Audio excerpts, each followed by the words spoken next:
요즘 어떤 생각들을 하고 지내고 계시는지 잘 모르겠지만 고민 같은 거 있으신가요, 여러분들은? 없으신가요? 네, 저도 고민 없이 지내려고 노력하는데 잘 안 되더라고요. 네. 근데 최근에는 요즘에는 어떤 고민이 생겼냐면 생겼다기보다는 며칠 동안 진짜 비가 억수같이 쏟아졌잖아요. 이 쏟아지는 장맛비를 보면서 과연 예수님이 다시 재림하시기 전에 이 지구가 버텨줄까? 이런 엉뚱한 생각이 좀 들더라고요. 혹시 제2의 노아의 방주나 또 태양이 너무 뜨거워져가지고 지구의 빙하가 다 녹아내려서 우리가 그 예수님 영광의 다시 오심을 보지 못하고 소멸돼 버리는 것 아닌가 하는 그런 좀 엉뚱하면서도 하지만 실제로 일어날 수 있는 그런 생각들을 하면서 지구 이대로 괜찮은가 이런 고민을 저는 좀 해봤습니다. 그러면서 최근에 어떤 광고를 하나 봤는데 광고 카피 문구 중에 지속 가능한 내일이라는 말이 있더라고요. 지속 가능한 내일. 네, 또 생각하게 됐죠. 지속 가능한 내일? 과연 지구가 오늘을 무사히 이기고 내일 지속이 가능할까? 그 다음에 내일, 또 그 다음에 내일도 유지가 될까? 비가 이렇게 오는데? 이런 생각을 하게 됐습니다. 그래서 기사들도 보고 했는데 사실 이런 지구의 기후 변화와 날씨 이상 현상에 대해서 이미 전 세계들은 생태계 파괴다, 공동체의 붕괴다, 이런 얘기들을 많이 하고 있더라고요. 네. 그래서 이런 이상 현상을 보면서 제가 들었던 생각은 하나님이 주신 이 자연, 이 만물, 네, 이것이 우리에게 은혜인데 우리가 이 은혜를 관리하지 못하고 개발이라는 이유로, 발전이라는 이유로 인간의 욕심을, 인간의 욕구를 채우기에 급급해서 오히려 이제는 이 자연에게 우리 인간이 짓눌리는 현상이 나타나는 게 아닌가, 그런 생각들도, 그런 고민들도 좀 하게 되었습니다. 그러면서 우리 오늘 다 함께 읽었던 이 빌립보서 4장 10절에서 13절 본문을 또 저 혼자 이렇게 묵상을 할 때 자족하지 못하고 만족하지 못하는 인간의 욕심은 얼마나 무서운가 하는 생각이 또 들더라고요. 그러면서 좀 내가 어떻게 세상을 살아가야 되고 살아왔는지에 대해서 뒤돌아보게 되고, 또 이 말씀을 통해서 사도 바울이 전하고 있는 만족과 자족을 우리가 어떻게 이루어낼 수 있을까, 이 세상 가운데에서 어떻게 이루어낼 수 있을까에 대한 생각을 다시 한번 해보게 되었습니다. 오늘 본문은 빌립보서의 마지막 장에 나와 있는 구절입니다. 네, 빌립보서는 1장에서 4절까지 있죠. 네, 사도 바울이 2차 선교 여행 때 세웠던 빌립보 교회에게 보내는 서신이자 편지죠. 네, 기쁨의 서신이라는 부제가 붙어 있는데요. 바울은 이 편지를 통해 크게 두 가지를 빌립보 교회에게 이야기하고 있습니다. 첫 번째는 교회 안의 내적 연합, 그 다툼이 일거나 또 서로 잦은 언쟁이 있었던 빌립보 교회에게 내적 연합에 대한 권면을 하고 있고, 또 하나는 외부의 율법주의자들이나 어떤 물질주의자들에 대한 그런 교회의 위협이 있었는데 그 위협으로부터 우리 교회가 어떻게 지혜롭게 헤쳐나갈 것인가에 대한 이야기를 하고 있습니다. 그리고 그 두 가지 안의 가장 핵심은 바로 빌립보 교인들에게 주 안에서의 참 기쁨의 길이 무엇인지 발견할 수 있도록 이 빌립보서의 편지를 통해서 바울은 돕고 있습니다. 그래서 이 오늘 말씀의 배경을 좀 살펴보자면 이 당시 바울이 이 편지를 쓸 때 어디에 있었냐면 바로 로마 감옥에 감금되어 있던 상태입니다. 죄수의 신분으로 자유롭지 못한 그런 상태로 있던 상황인데요.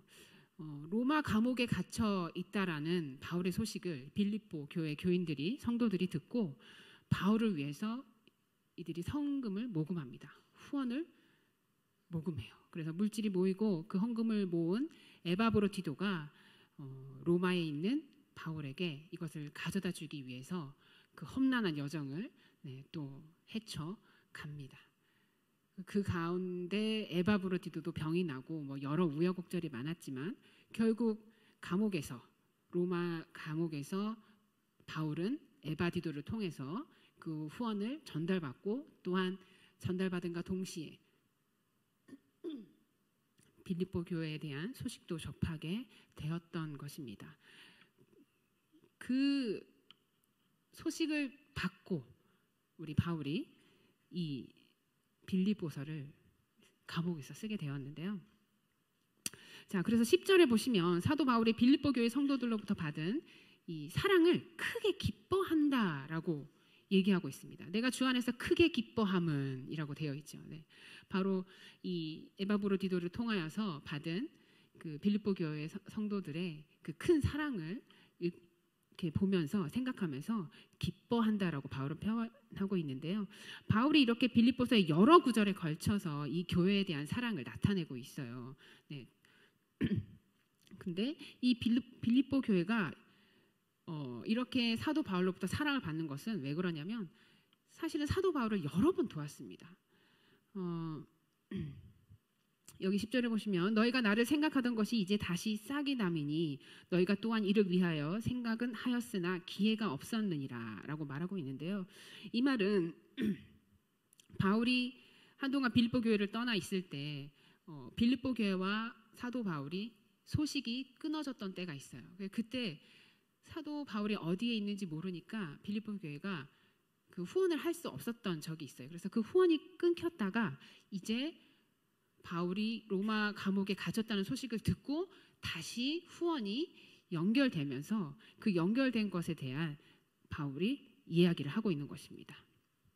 그래서 빌립보 교회는 사도 바울이 환상을 보고 마게도냐를 떠날 때도 유일하게 다 외면했지만 유일하게 그 바울을 도왔던 교회이기도 하고요. 또 바울이 데살로니가에 가서 복음을 전할 때도 전심을 다해서 도와주었던 교회이기도 합니다. 그러다 보니까 바울에게는 이 빌립보 교회가 엄청난 애정과 고마움이 남달랐던 그런 교회이고 상황이었던 거죠. 그래서 이 구절을 10절 이 구절 딱 한 절을 읽으면서 제가 생각났던 것은 이번에 우리 청년 단기선교 YGDS 가잖아요. 튀르키예, 그다음에 카자흐스탄, 일본 가는데 우리 YGDS를 위하여서 우리 청년들이 또 많이 후원을 해주셨더라고요. 네, 제가 그 후원해 주신 거를 떠올리게 되면서 너무나 감사하고 기쁨이 넘쳤어요. 사실 주님 감사합니다. 뭐 할렐루야 혼자 막 네, 그랬었는데 이 사도 바울이 느꼈을 기쁨이 무엇인지 여러분들을 통해서 저도 오늘 이렇게 느끼게 되고 또 공감할 수 있었습니다. 자, 그런 뒤에 그 뒤에 나오는 우리 10절 그 뒤에 나오는 11절 12절에 보면은 바울이 또 어떤 고백을 하고 있는지 알 수 있는데요. 사실 근데 이 고백은 감옥에 갇혀 있는 사람으로서는 하기 쉽지 않은 고백인 것 같습니다. 왜냐하면 사실 감옥이라는 게 무엇 하나 만족할 수 없고 감옥에 갔다는 이유로 사실 많은 사람들의 시선, 좋지 않은 시선, 그다음에 오해 등을 받게 되는 상황인데 그런 상태에서 어떻게 이런 고백을 할 수 있을까 하는 사실 의문이 들었어요. 뭐라고 하고 있냐면 11절에 보면은 내가 궁핍함으로 말하는 것이 아니니라 어떠한 형편에든지 나는 자족하기를 배웠노니 라고 말하고 있습니다. 여러분, 궁핍함으로 말하는 것이 아니니라. 근데 사실 바울은 궁핍한 상태였거든요. 그죠? 궁핍한 상태인데 궁핍함으로 말하는 것이 아니라는 전제를 말하고 있습니다. 바울은 왜 이런 얘기를 했을까요? 우리 사람들이 수중에 돈이 없고 삶이 좀 비참하고 어려워지면 누군가에게 도움을 받고 싶은 마음이 사실은 들지 않습니까? 물론 자존심이 아주 강한 사람은 그렇지 않을 수 있지만 누군가가 손길을 내밀어 준다면 그 손을 붙잡지 않을 사람은 없다고 생각해요. 네. 그리고 그 손을 붙잡으면 요만큼 도와주던 게 저 사람이 나에게 요만큼 좀 더 도움을 주면 좋겠다. 난 좀 이게 필요한데 이게 더 필요한데 라는 마음이 커지기 마련입니다. 하지만 사도 바울의 말을 좀 들여다보면 궁핍함으로 말하는 것이 아니라는 것이 어떤 뜻인지 알 수 있습니다. 사실 사도 바울은 굉장히 유복하게 자란 사람이지 않습니까? 유대 혈통으로 태어나서 로마 제국 시민권을 가지고 있었고 또 그 당시 최고의 학파에서 공부할 수 있는 그런 여건이 되었던 사람입니다. 그래서 굉장히 학식도 높고 지식도 많이 가진 사람이었는데요. 그랬던 그가 다메섹에서 예수님을 만나고 회심하면서 인생이 완전히 뒤바뀌었죠. 완전히 예전과는 다른 삶을 살게 된 것입니다. 그래서 바울은 그렇게 회심하고 나서 돈을 벌러 다닌 것도 아니고 온전히 복음, 예수 그리스도의 복음 하나를 전하러 여기저기 다니지 않았습니까? 그런 그에게 부와 명예가 넘쳐났을까요? 당연히 그 반대였겠죠. 그래서 아마 모르긴 몰라도 바울의 현실적인 삶은 1차, 2차, 3차 전도 여행을 다니면서 편하게 먹지도 입지도 씻지도 그리고 제대로 자지도 못했을 것이라고 생각되어집니다. 그리고 특히 감옥에 투옥되었던 그 상황에선 더더욱 그러했겠죠.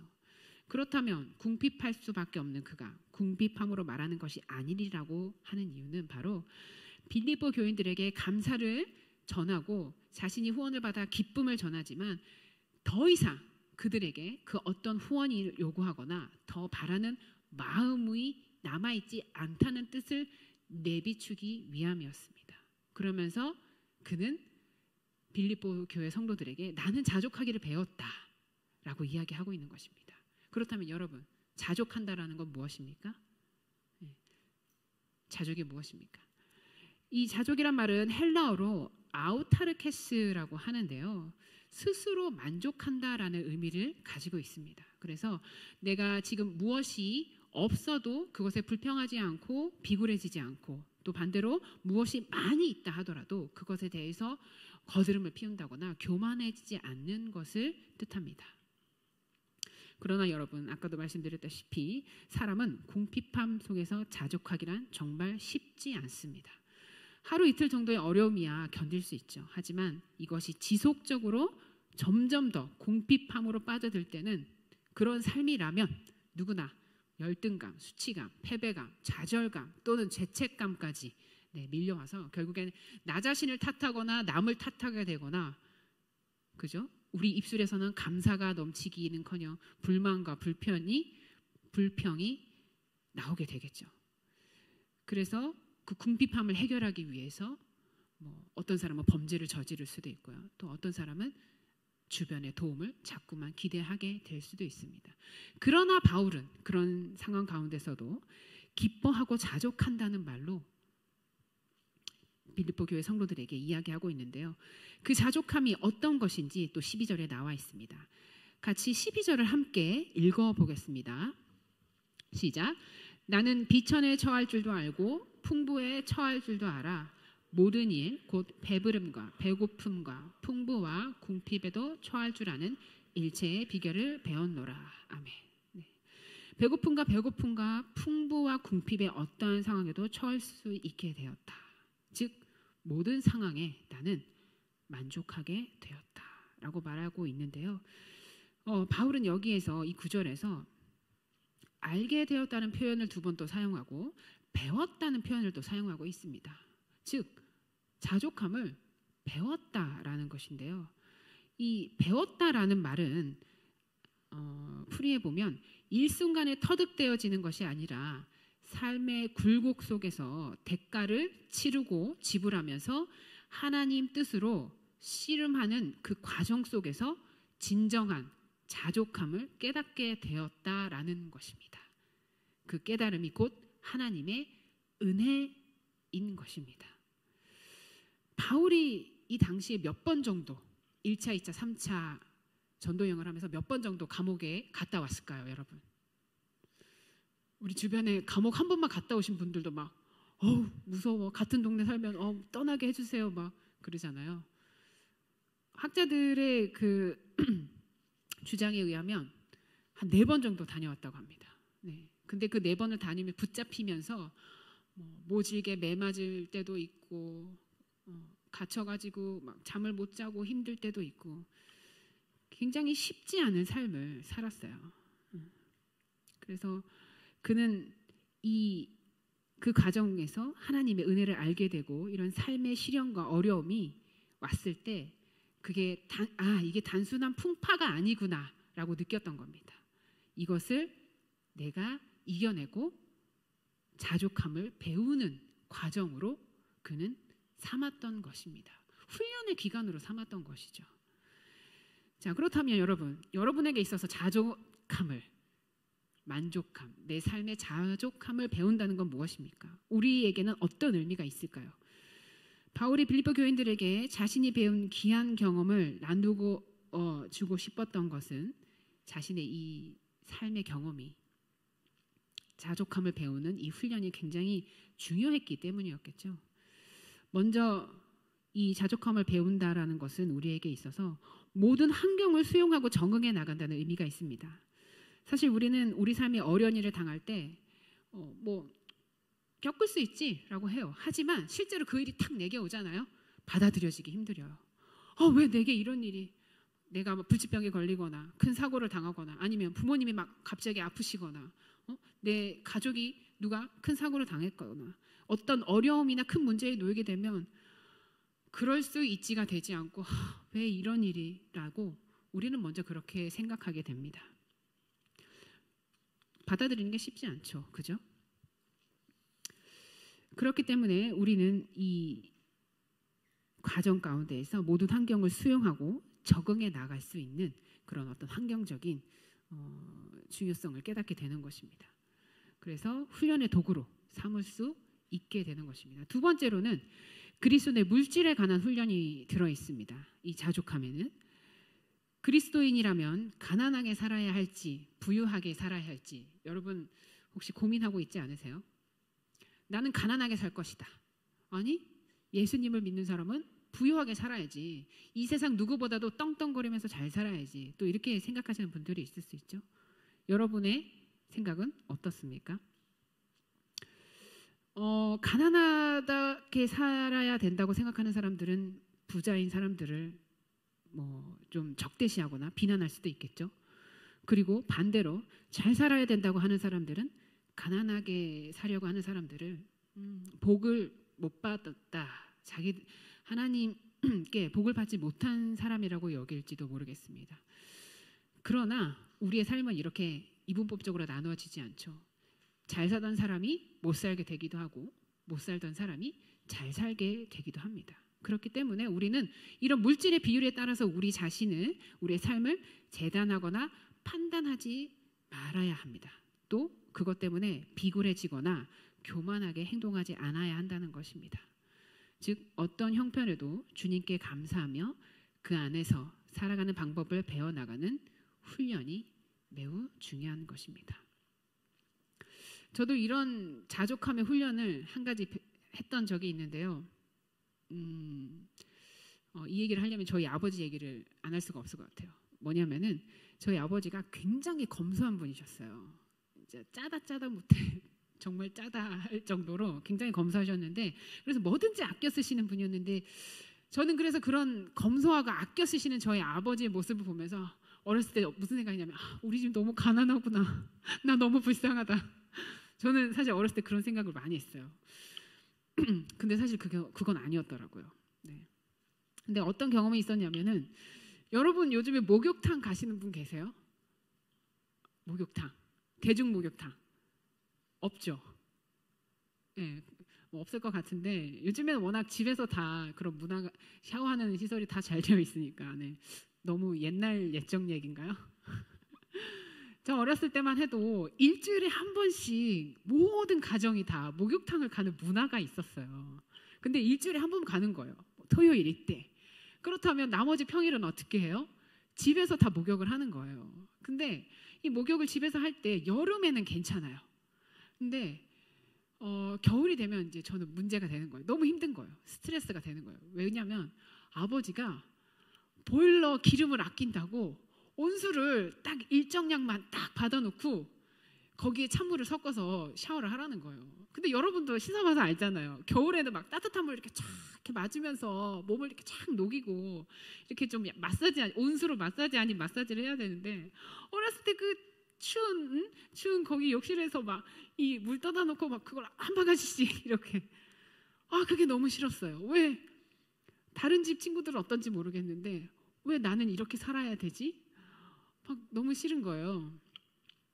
근데 그 훈련이, 그러니까 제가 고등학생 때까지 그렇게 살았으니까요, 여러분. 10몇 년을 훈련을 한 거잖아요. 근데 그 훈련이 그냥 헛된 거라고 생각했어요. 근데 20대 제가 아니죠. 20대 후반이 아니라 30대 초반에 제가 아프리카를 갔다 왔거든요. 제가 아프리카 간 얘기 여러분 알고 계시잖아요. 근데 아프리카를 갔는데 아프리카는 보일러 개념이 없는 거예요. 네, 나라가 더운 나라니까. 그런데 거기도 밤 되면 추워요. 쌀쌀하거든요. 그래서 따뜻한 물로 샤워를 해야 되는데 보일러 개념이 없으니까 온수를 틀 수도 없어요. 그럼 어떻게 하느냐? 이제 보통 아프리카는 열대성이라서 낮에 비가 팍 오면 그걸 이제 물탱크에 비를 모아요. 그래서 이제 비가 싹 오고 나면 햇빛이 또 쫙 나거든요. 그럼 그 햇빛에 그 물이 데워져요, 따뜻하게. 그러면 이제 그 따뜻하게 데워진 물로 저녁에 이제 그 물로 이렇게 틀어서 샤워를 해야 되는 거예요. 막 그러면 이제 거기에 막 이제 나뭇잎 같은 것도 섞여 나올 때도 있고, 막 조그마한 벌레도 막 같이 나올 때도 있는데, 근데 뭐 그런 거는 개의치 않아요.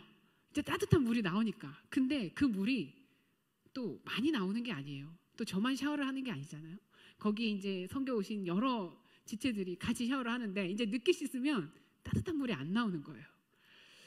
그래가지고 이제 단기팀 같은 경우는 막 이제 그런 데서 샤워를 하게 되면 여기서 샤워를 어떻게 해요? 막 이러면서 자매님들 특히 막 전 못하겠어요. 막 이러면서 네, 막 참는다고 막 며칠씩 샤워 안 하고.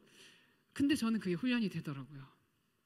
어렸을 때 아버님의 영향으로 뭐 이 정도쯤이야, 한겨울도 아닌데 하면서 아주 즐겁게 시원하게 샤워를 했던 그런 자족의 기쁨을 누렸던 경험이 있습니다. 그래서 여러분 혹시 지금 여러분들 중에 누구 찬물에 샤워하셔서 힘드신 분 계세요? 없으세요? 네, 삶에서 나에게 왜 이런 시련이 하시는 부분이 있다면 여러분들도 저처럼 훈련이다. 언젠가 내가 이 훈련을 통해서 자족함을 배우게 될지도 모른다라는 생각을 하시기 바랍니다. 네. 자, 그래서 이런 자족의 훈련이 있었고요. 또 반대로 생각해 볼 수 있죠. 여기 중에 나는 남부러울 것 없이 살았다. 뭐 지금도 뭐 부족한 거 없다. 삶이 풍요롭고 모든 게 다 갖추어져 있다 하시는 분 계세요?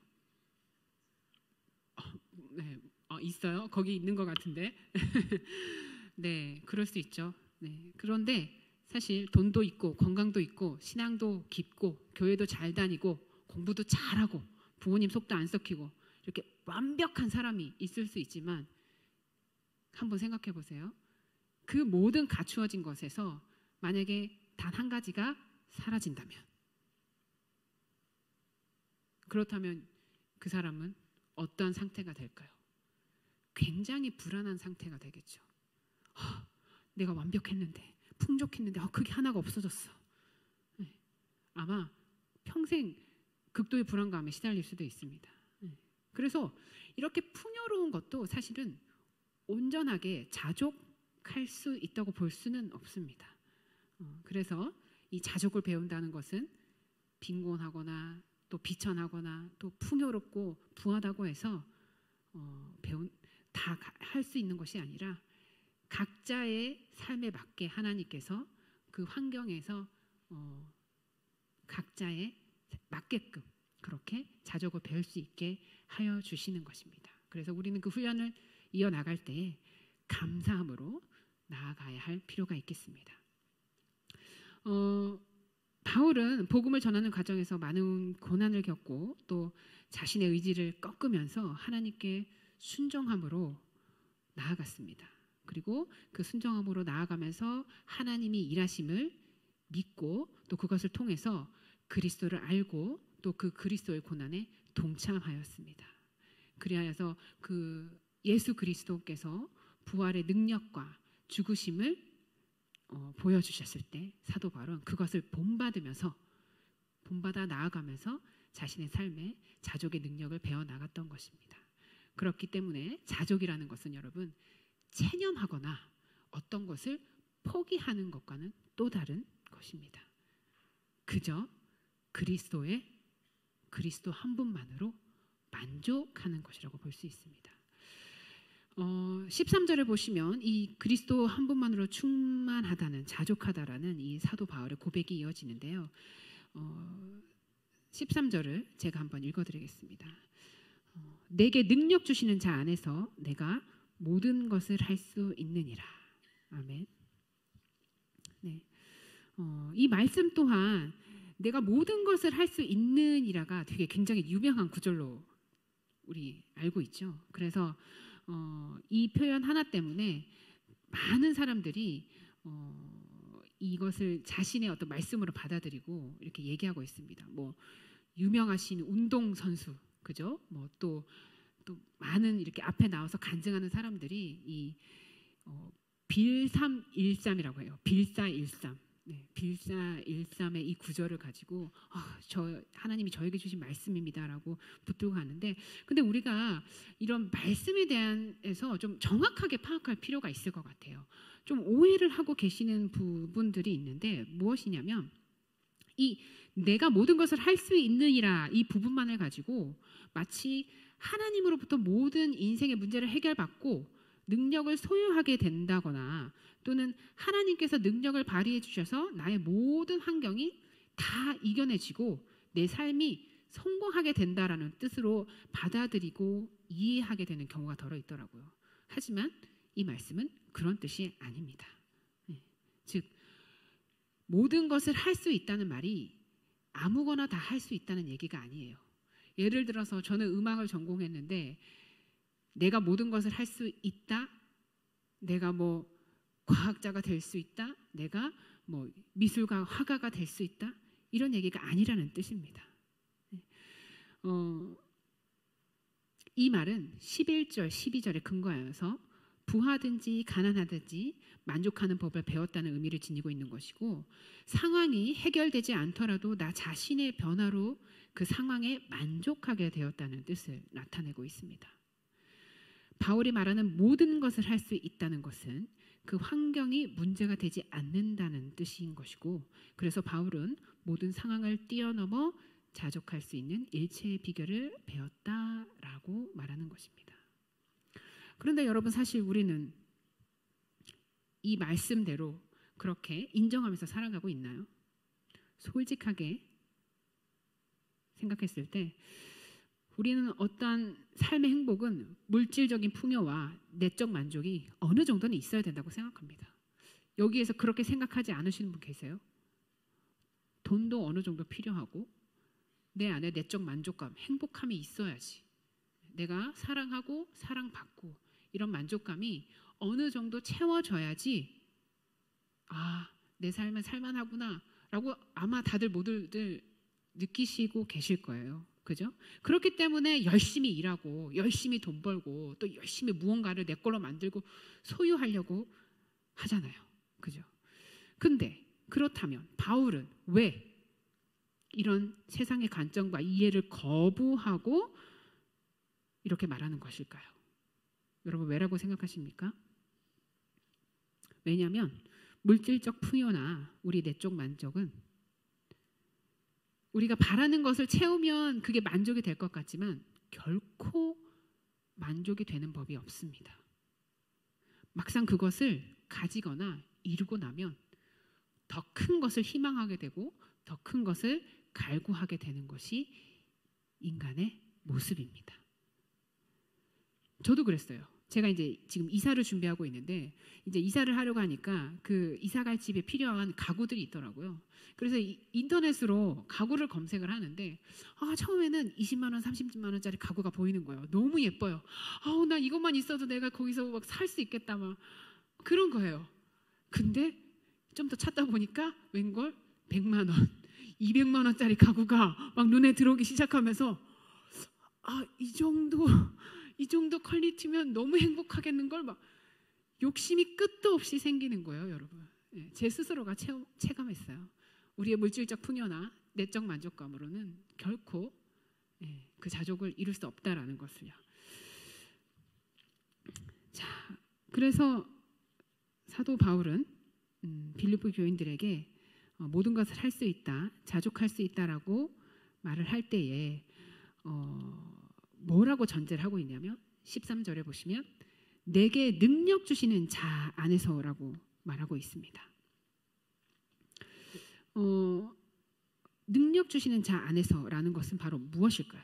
그것은 바로 예수 그리스도로부터 온 것이라는 것입니다. 사도 바울이 사실 이 10절에서 13절, 12절, 13절을 굉장히 자신감 있게 이야기하고 있어요. 굉장히 긍정적인 태도로 이야기하고 있다는 거죠. 근데 어떻게 정말 힘들게 이런 자족의 그 순간을 경험하면서 어떻게 이렇게 자신감 있게 이런 긍정적인 태도로 얘기할 수 있을까라는 생각이 좀 저는 들었는데요. 보니까 사도 바울은 이 빌립보서 앞에서도 계속 이런 얘기들을 했더라고요. 우리에게 능력 주시는 자 안에서, 즉 그리스도 안에서 우리는 이것들을 모든 것을 할 수 있다고요. 그 앞에 보시면 그 빌립보서 6절에도 뭐라고 얘기하고 있냐면 아무것도 염려하지 말고 다만 모든 일에 기도와 간구로 너희 구할 것을 감사함으로 하나님께 아뢰라라고 할 수 있어요. 아무것도 염려하지 말고 다만 기도하고 간구하고 감사함으로 아뢰라. 저는 사실 이 말씀을 제가 늘 보면서도 이렇게 사라지지 않아서 늘 고민이었거든요. 어떻게 그럴 수 있어? 어떻게 염려하지 않을 수 있어? 어떻게 걱정 안 하고 살아? 어떻게 그럴 수 있지? 저는 늘 그런 생각을 하고 있었거든요. 근데 바울은 이런 긍정적인 자세, 이런 태도, 자신 있게 건면한단 말이죠. 이유가 뭘까? 바로 내게 능력 주시는 자 안에서, 또 쉬운 성경으로 말하자면 내게 능력 주시는 그리스도를 통하여 내가 모든 것을 할 수 있다. 모든 형편에서, 어떠한 형편에서, 내가 빈곤에 처하든지 비천함에 처하든지 풍요에 처하든지 배고픔에 처하든지 배부름에 처하든지 그 모든 상황 속에서, 형편 속에서 내가 그것들을 이룰 수 있다라는 말을 하고 있습니다. 그러니까 사도 바울은 아예 저랑 출발점이 처음부터 달랐던 겁니다. 사도 바울의 출발점은 바로 그리스도 아니었어요. 저는 그게 아니었던 거죠. 빌립보 교회 성도들에게 감사할 수 있었던 것도, 함께 복음 사역을 감당하는 것이 기뻤던 것도, 그리고 감옥에서 자족할 수 있었던 것도 바울이 바로 그리스도 안에 거했기 때문이었습니다. 다른 만족들로 채워질 수 없는 그리스도로 인한 만족이었습니다. 그것이 바로 바울에게는 일체의 비밀이었고 모든 형편에서 자족할 수 있는 비결이었습니다. 이 내게 능력 주시는 자 안에서라는 이 말씀을 보면서요, 또 한 가지 우리가 알아야 하는 것은 바로 그 내게 능력 주시는 자의 모습입니다. 여러분, 그리스도의 모습은 어떻습니까? 여러분에게 그리스도의 모습은 어떤 모습으로 다가오세요? 사도 바울은 빌립보서 2장 5절에서 8절까지 또 그것을 나타내고 있는데요. 제가 한번 읽어드리겠습니다. 너희 안에 이 마음을 품으라. 곧 그리스도 예수의 마음이니 그는 근본 하나님의 본체시나 하나님과 동등됨을 취할 것으로 여기지 아니하시고 오히려 자기를 비워 종의 형태를 가지사 사람들과 같이 되셨고 사람의 모양으로 나타나사 자기를 낮추시고 죽기까지 복종하셨으니 곧 십자가에 죽으심이라. 아멘. 곧 그리스도의 예수의 마음이니 그것은 겸손과 희생이라. 여러분, 우리가 그리스도의 마음을 우리 마음 가운데에 심었을 때, 옮겨 놓았을 때, 즉 이 겸손과 희생이 우리 마음 가운데 자리 잡혀 있어야 한다는 것입니다. 그래야지 내게 능력 주시는 자 안에서 우리는 무엇이든 할 수 있다는 이 말씀이 성립이 되어지는 겁니다. 고로 여러분 뭐예요? 우리의 자족함에는 그리스도의 모습, 겸손과 희생이 깃들어져 있어야 합니다. 주님께서 이 땅에 내려오셔서 낮아지시고 또 우리와 함께 되신 그 겸손함, 그리고 그 어떤 죽음보다도 고통당하시면서 우리를 위하여 희생하시고 그 생명을 내어놓으셨던 그 모습, 그것이 있었기에, 그것을 배웠기에 사도 바울은 자족함을 얻었던 것입니다. 여러분, 말씀을 맺겠습니다. 그리스도의 모습은 바로 겸손과 희생이고, 우리가 이 마음을 품어야 내게 능력 주시는 자 안에서 우리가 어떠한 형편에 처하더라도 능히 자족하며 살아갈 수 있을 것입니다. 오늘날 여러분의 형편은 어떻습니까? 여러분의 삶은 어떻습니까? 오늘 주신 이 말씀을 통해서 주님께서 여러분들에게 그리스도 안에서 자족을 배우게 하시고, 그것을 또 굳게 믿고 따르는 우리 대덕감비교회 멋진 청년대학부 여러분이 되시길 소망합니다.